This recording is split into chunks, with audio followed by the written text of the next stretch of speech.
Back in the day when I was a kid, I used to get Goosebumps books by the Wazoo.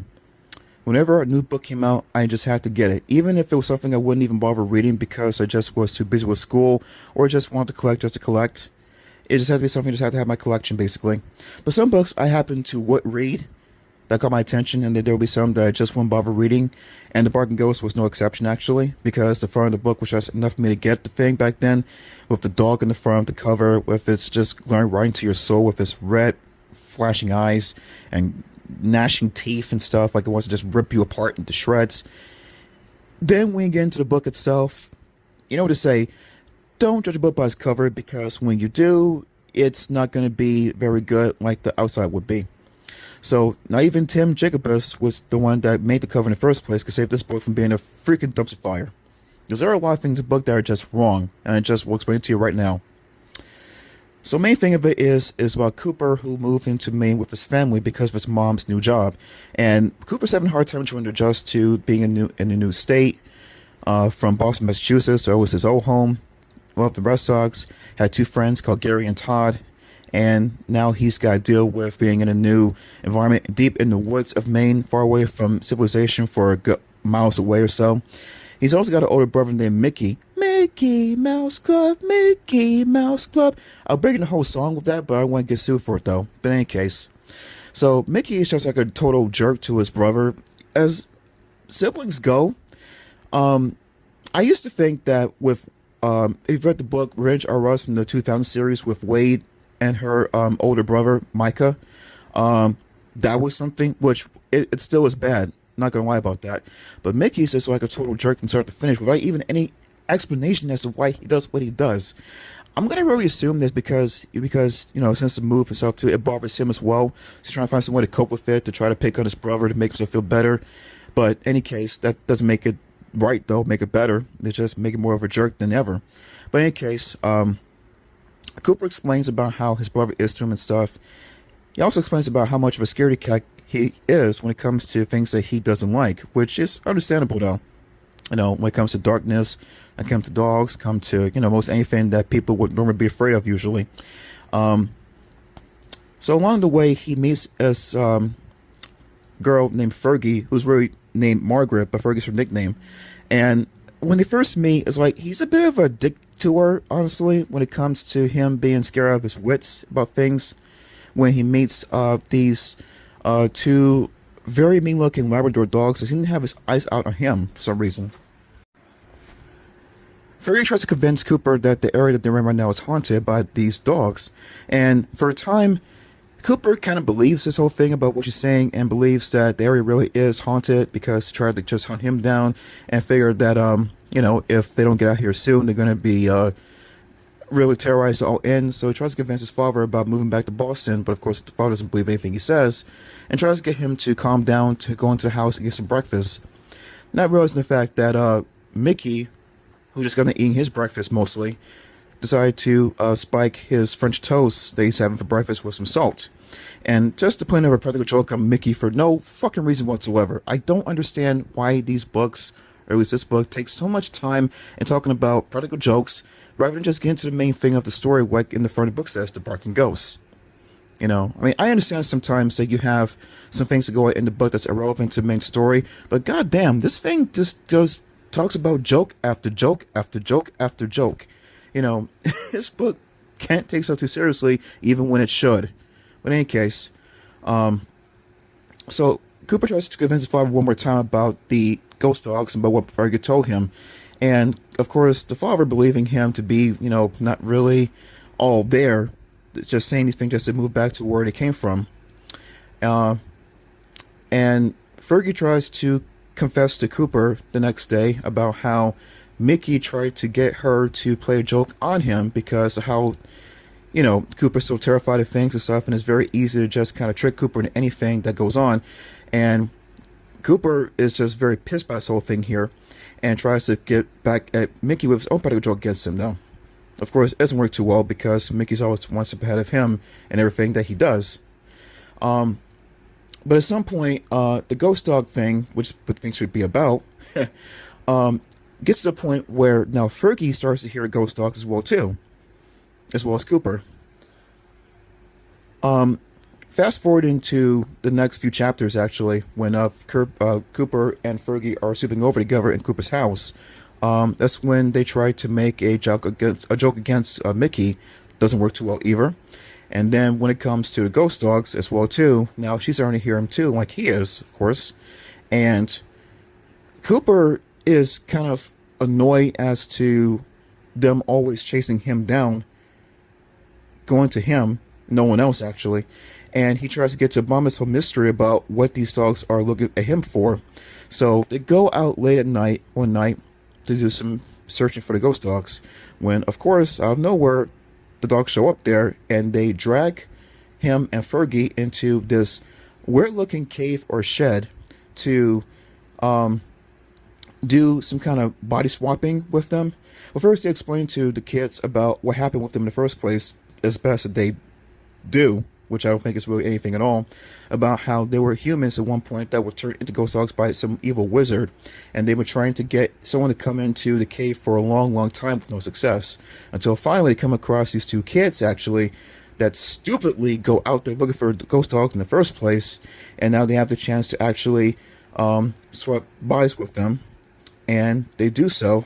So now Cooper and Fergie are now the ghost dogs, and the people who were the ghost dogs at first are now the new Cooper and Fergie, actually, which what Cooper calls them as like the fake Cooper and Fergie or bogus Cooper and Fergie. I'm not really sure which word he uses, but it doesn't matter because we pretty much know the whole deal when you read the story yourself. And now they're trying to get their bodies back, even though there's no mystery about why these people were turned to ghost dogs in the first place, or why who this wizard was that did what he did. No reason as to, what the reason was. We don't know anything about any of that. We just get some minor pissant story about what happens and stuff, or what has happened, and then they just swap bodies with them, and then the only thing they care about at that point is trying to get the bodies back. So they go over to Cooper's house, and they see the parents play with Cooper and Fergie with a frisbee. Okay. That's your way of having fun, but whatever. In any case, so when they go back to the house, the family anyway, with the bogus kids, the dogs try to go into the house and try to convince the parents that that's really Cooper and Fergie as the dogs though. But unfortunately, whenever Cooper speaks, he just barks, unable to say anything human words-wise with the family. And the mom, who's allergic to dogs too, by the way, is terrified by these by dogs, and Cooper tries to still convince his family that that's him, but no avail. But the thing is, this happens for about maybe 3 more times or 4 more times after the first time that he tries to say something to his parents, and it's unable to speak anything. And I figure, when will you freaking learn, you dumbass kid, that they cannot understand you because now you are a dog? It's just so freaking stupid. And at one point, he's even trying to stand on his hind legs, along with Fergie too, trying to convince them that that's really them. And at some point, he's even trying to write a letter, knowing full well that he cannot do so, being the fact that he's now a dog. This book, these characters were so freaking stupid. Oh my god. Any case, so when that fails, of course it would, we have a little scene with Cooper and Fergie having a moment together while they're trying to figure out a way out of the mess that they're in, where Cooper gets, bombarded by fleas. I wonder to myself, how the hell is a ghost dog getting fleas? What the hell is the freaking fleas feeding on? I don't understand any of that. But in any case, he gets bitten by a lot of fleas, and he tries to go into some water to take them out. Don't know if it works. I guess it probably does for a bit. And Fergie tries to help him scratch the things off, for a bit too. I thought that was kind of comedic. The only way to really get back to their normal selves, or at least what Cooper thinks, is when he smells liver in the house. Which, by the way, liver is pretty much Cooper's favorite food. Weird. But you know what? You guys like liver yourself too. That's all for you. The man just never really cared for it. Ain't too much for it. Speaking of which, there was once a episode from the classic Nickelodeon cartoon or Nicktoon called Doug. Good old Doug. Before it went to Disney and just got totally screwed over too at the same time too. But in any case, there was one episode of Doug where Doug made this list about the things that he hated the most, and liver and onions was one of them. Liver and onions was one of the things he hated so much. And so Patty, who was actually the kind of like the love interest for Doug back at the time too, caught wind of that too. And so she invited him over to dinner one night with some friends of theirs, and she said that the main thing they were going to serve was liver and onions. Not realizing the fact that Doug was being pranked on by her, and Doug was trying to do whatever he could to try to impress her and not want to make her feel like that it's just a waste of her time making food for him that he doesn't care for. But because he likes her, he's going to do whatever he can to try to do what he can to stomach it down. So, long story short, go to, I think, her house one night for dinner, try and get up all his courage to get the dinner over with to impress her.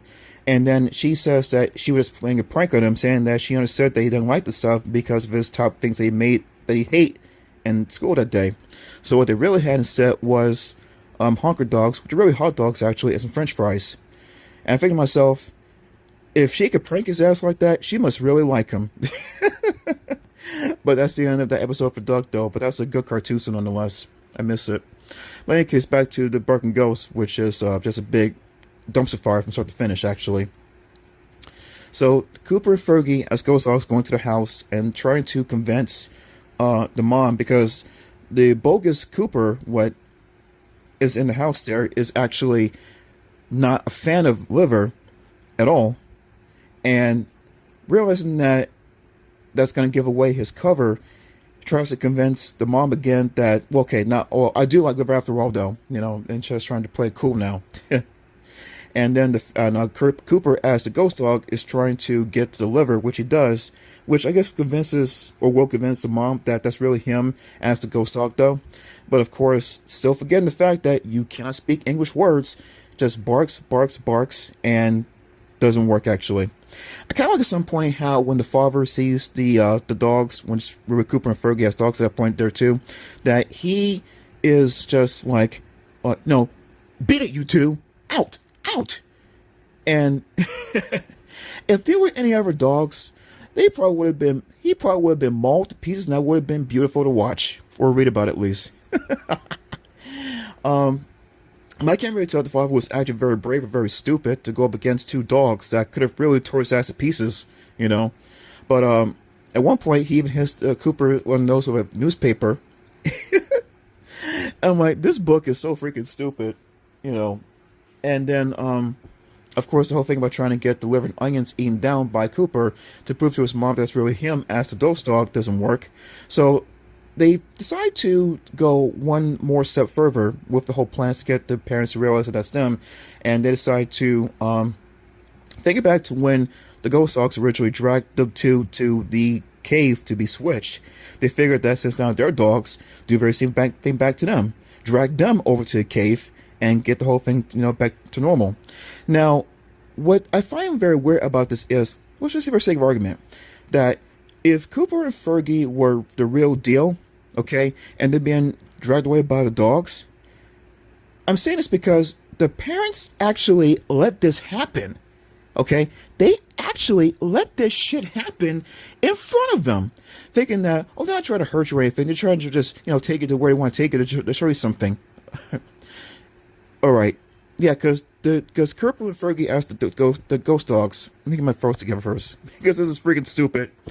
So Cooper and Fergie, as ghost dogs, actually dragged the imposters by their teeth. Okay, never mind the fact that, which I say for sake of argument, that the kids that they're dragging were the real deal, and the parents are letting this stuff happen right in front of them.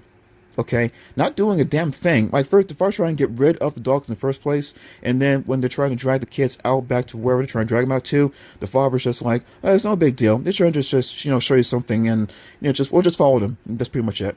The parents are freaking stupid as all hell. So they finally get the kids, or I'm sorry, the kids finally get the imposters rather over to the cave to do a switching, unbeknownst to the fact that there's actually two stupid little rodents.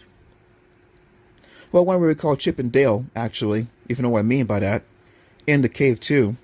And nothing seems to be right afterwards. So, for example, kids, the real Cooper and Fergie, have now been transferred into the bodies of chipmunks. And now the chipmunks have the bodies of, or the minds rather, of the, I think, ghost dogs, I believe. And the ghost dogs still remain in the bodies of Cooper and Fergie. So it's really just now Cooper and Fergie real bodies that the ghost dogs now in, I guess, for good. This book's so confusing. And long story short, that all happens, and then the kids now being turned to chipmunks are just now chipmunks, and that's the end of the book. The reason why I really hate that ending is because there's not really a sense of victory, not even a freaking momentary victory for a time. It's just, you're just totally fucked from start to finish. It's just so bad. And then what I really hate too is that the parents just happen to let these kids get dragged to the cave when they could possibly have torn them to shreds too. And they're just saying, we'll follow you guys. We'll just want to see what's going on. You know, not do anything to stop them from doing so. You know, drag them onto the ground. What the hell? Yeah. I personally don't care for the characters at all. I don't care for Cooper. Don't care for Mickey. Don't care for the parents. Parents were just dumb in my mind, honestly. And then Fergie, I actually wanted to like Fergie a lot too, because she's really the innocent one that gets dragged into this whole thing with being made into a ghost dog too with Cooper, because Cooper wanted to investigate why the dogs were even terrorizing him in the first place. And then she's now, you know, along with him with this whole mess that she's in. And that's it. That's the whole end of it though. But at some point before we get to the whole, you know, later half of the book though, she tries to like say that these dogs exist and the area that they're in, and then later on says, what are you talking about? Like, just kind of pretend like, you know, she don't know what she was talking about anymore. Just plain dumb, basically. I didn't understand that part at all, but in any case, it doesn't make the book any likable. It just makes it where, you know, move to another state that didn't care for doing in the first place. Come up against these dogs that look at you, and only you at that point. And then you try to investigate, which I thought was very dumb, why these dogs were chasing you. Because when you go out there by yourself, they're going to get you. And they did, just to body swap with the kids. Don't know anything about why this even happened to these people. Who were these people? What did they get cursed for? Who was the wizard? We don't know anything about that. We just know about what happens, or what already happened at that point, sorry. And kids are turned to ghost dogs. The ghost dogs now in the kids' bodies, and that's pretty much it. And nothing gets resolved in the end. It just gets screwed over. Like you know, yeah. Goosebumps books usually have a thing with these twists where there's some kind of victory in mind in some way and form, but then the twist kind of just screws up in the end. That's already usual fare for the stories. But this one doesn't even have that. It's just, you're totally fucked from start to finish. And that's pretty much it. In short, guys, The Barking Ghost, it seemed like it could have been a very good book at first. The cover really gets the whole thing down, and I wish it was just more about just, you know, a major barking ghost story, you know, with not even really just two ghost dogs, just one ghost dog, really, and like a history behind, you know, why the barking ghost is the barking ghost in the first place. We don't know anything about that. We never even get anything like that at all. So the cover is kind of misleading, despite the fact that it just gives you the, you know, want to read what the story is going to be about. Who knew it would be something about chipmunks in the end of the book? Oh my god. So yeah, with Go Away Worms, The Barking Ghost kind of gets up there too as one of the worst books ever written by R.L. Stine, if he even wrote that is, actually. And I gotta apologize to Chicken Chicken, because even though Chicken Chicken's not that good of a book itself, it does have some elements that make it, you know, as somewhat... I can't believe I'm gonna say this. Chicken Chicken is actually a decent read in some parts. The body horror in that book is great. Even though the mom is very dumb as hell when it comes to the kids turning the chickens right in front of them. But in any case, still a decent read. But when the whole thing is about trying to get the kids to learn proper manners, even though the kids will be kids, you know, it just kind of loses whole focus on the point when it gets to that point, though, in any case. Anyway, The Barking Ghost, guys, I don't know if I'm going to read the book on my channel ever. I might probably do so if you guys ask for it, because know that, whatever you guys ask for, I respect it wholeheartedly. But for right now, I have no want to read at this point because I just don't like how some of the characters are in the story, and just yeah, it's a big dump. It's a big dump. Anyway, guys, that's my viewpoints on the Bargain Ghost. What's wrong with it? And let me know, guys, how about if you like it, and comments down below.